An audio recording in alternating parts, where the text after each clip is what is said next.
Hello po, good morning mga kabayan. Latest progress po rito sa SLEX TR4. Mula rito sa Hilirang Buli. Ayan. Sisilipin natin ngayon kung ano na po ang progress rito sa area na yan. Sa baba, alignment nitong SLEX TR4. Kasi itong Hilirang Buli mga kabayan, ito yung last barangay na sakop sa Tiaong, Quezon. So pagkalampas nitong may ilog dito, sa right side, Candelaria na po yan mga kababayan. So dito sa right side na ito, Candelaria na po ito, ano? So ngayon, yan po yung ating pupuntahan hanggang Mangilag Norte, mga kabayan. Dahil dito sa Mangilag Norte, mga kabayan, sabi ng isang engineer dati, dito po itatayo ang future Candelaria Interchange sa Mangilag Norte. Itong baba natin. Yan dito. Sa portion na ito. Ito po yung mula sa Candelaria Doctors at Candelaria Bypass Road. 1 kilometro lang. Nasa baba na po ang Candelaria. Yan. Candelaria na po. Yan mga bayan. Pinaka-sentro ng Candelaria. Mula riyan sa taas lang, mga 1 kilometro hanggang dito. Mangilag Sur, Mangilag Norte. Ayan, dito sa portion na ito. Yang baba natin. So, nakaka-excite po ito sa ating mga kabayan rito sa probinsya ng Candelaria, Quezon.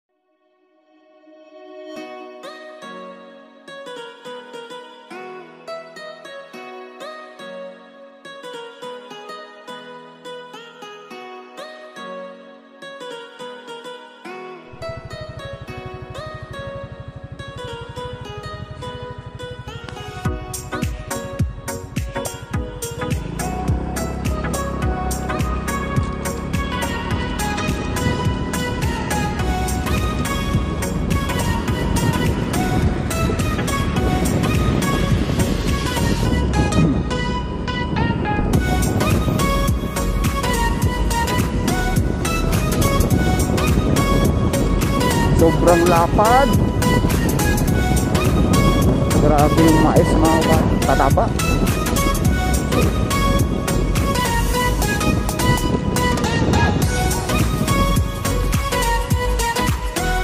Taas ang tambak rito. Pabundok ah.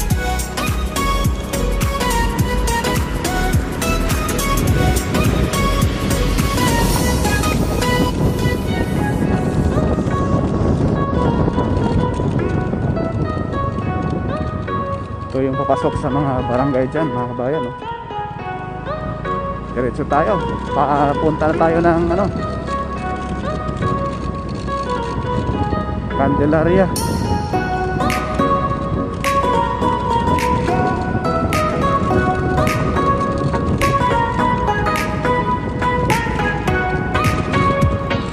Mataas na yung tampak rito sa gawin, sa alignment mismo ng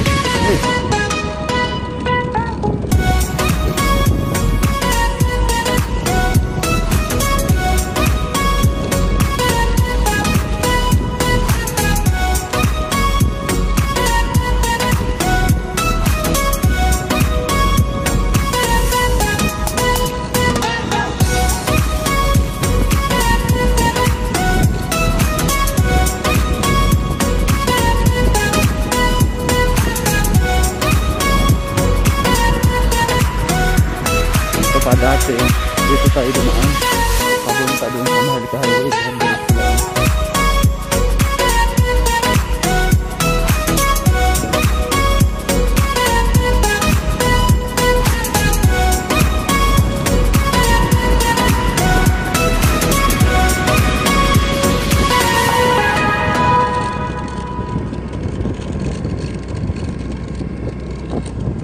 May mga heavy equipment.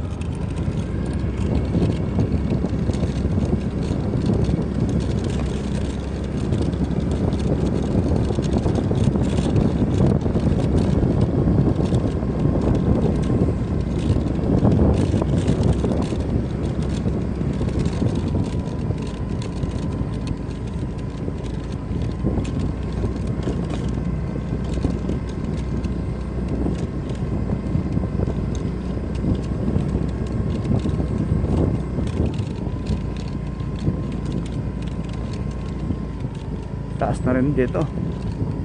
Dati rito tayo nagpalipad ng drone. Yung ginagawa dito tayo. Ayun yung mismong Mount Banahaw, kaganda at saka Dolores. Iwan lang doon sa unahan kung may progress na. Parang dito pala ang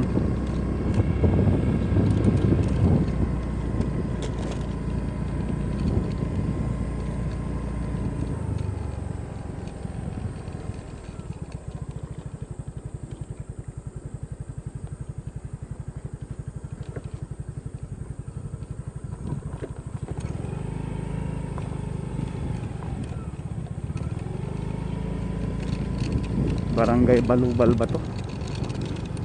Balubal, kung hindi tayo nagkakamali.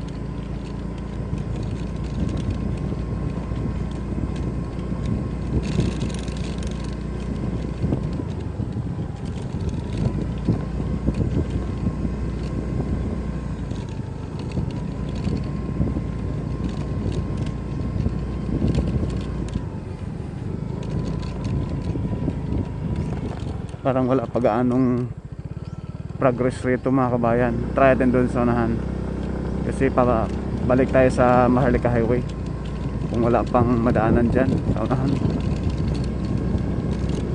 Sana mayroon.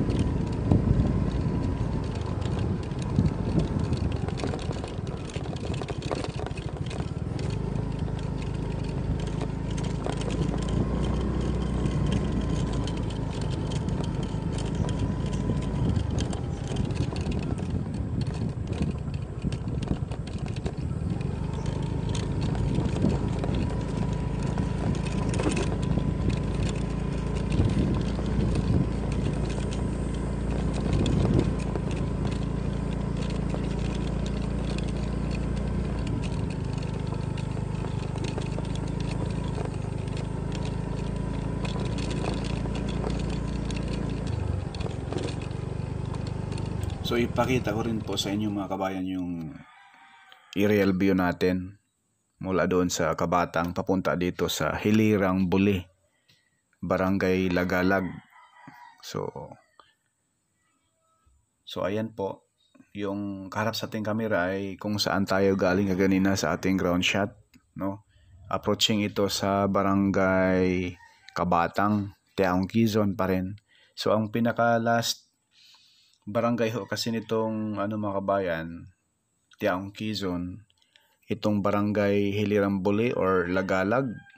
Pagkatapos niyan, Barangay Mayapyap ay sakop na po yan sa Candelaria, Quezon. So masisilayan po natin yung baba natin rito mga bayan. Talagang napakayaman sa agrikultura itong mga bayan na ito. Sana po ay ma-preserve ito, hindi po ito tatayuan ng mga nagtataasang mga gusali. Dahil napakayaman sa agrikultura itong probinsya ng Quezon. Shout out po sa ating mga kabayan rito sa Quezon. Paki-like naman, subscribe na rin kay Porca Studio. At paki-hit na rin yung notification bell, yung all, upang lagi tayong updated pag may mga bago tayong videos rito sa SLEX TR4, then hanggang Lucena, Barangay Mayaw, then Lucena to Bicol, SLEX TR5. Sana po ay mapunduhan na po iyan ng sa bagay, SMC pa rin ang may-ari. Sana ay mag-start na po ang construction roon para yung ating lalong dadagsain ng mga local tourist at foreign tourist ay ang Albay, yung Sorsogon mga bayan. Napakaraming tourist spot roon, sobra. So ayang kaharap sa ating kamera ngayon ay papunta na po yan sa mismong Hilirang Buli at Candelaria. So pupuntahan din po natin mga bayan yung mismong pagtatayuan ng interchange dito sa Package D sa mismong Barangay Mangilag Norte. So doon po tayo end sa ating vlog mga kabayan. Then next po ay yung ano na po, from package D, package A naman tayo, from Candelaria to Barangay Kalumpang, Tayabas, Quezon, na kung saan ang pinaka-end sa interchange ng package A yung Barangay Kalumpang, Tayabas, Quezon. So ayan portion na yan mga bayan, ayan po, yung may ilog doon sa unang lampas ng kalsada na yan sa baba natin, yan na po yung Barangay Mayapyap. At yung baba natin yung may kalsada, yan po yung Hilirang Buli, Barangay Lagilag, no? So kabilang side na sakop na po yan sa Candelaria mga kabayan. Yan na po yung pinakaunang barangay, Barangay Mayapyap.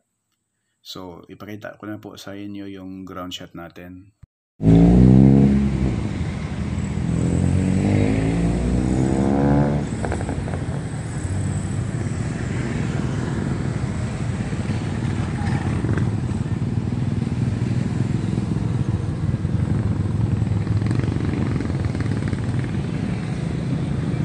Bayan, yung Mangilag Norte. Posible dito itatayo yung Candelaria Interchange. Yan, di ba? So ito po mga kabayan, yung Mangilag Norte, na ito po posible itatayo yung Candelaria Interchange. 15 kilometers mula roon mahigit sa Tiaong Interchange papunta rito sa Candelaria. So itong area na to, Mangilag Norte mga kabayan, ito yung isang kilometro lang mula sa may Candelaria Doctors, nasa baba lang, at Candelaria Bypass Road. So may nagsabi sa atin na dito raw itatayo sa Mangilag Norte ang Candelaria Interchange Package D. Pagkalampas niyan, diretso doon ay yan na po yung papuntang Package A. Mula Candelaria papunta sa may Barangay Kalumpang, Tayabas, Quezon, Package A. So sa areang ito, posible itatayo yung Package D, Candelaria Interchange, na may habang 15 kilometers mahigit, no? Mula doon sa Tiaong Interchange. So itong area na ito, posible rito mga bayan. Dahil dito sa portion na ito, napakalapad. Ayan po, tinataasan na nila rin itong portion na ito. Hindi natin sure kung doon banda or dito. Ayan o, may tambak na, sobrang taas na po yan. So yan lang po mga kabayan yung ating latest update dito sa SLEX Tier 4 Package D, Barangay Mangilag, Candelaria, Quezon. Please like, share, subscribe.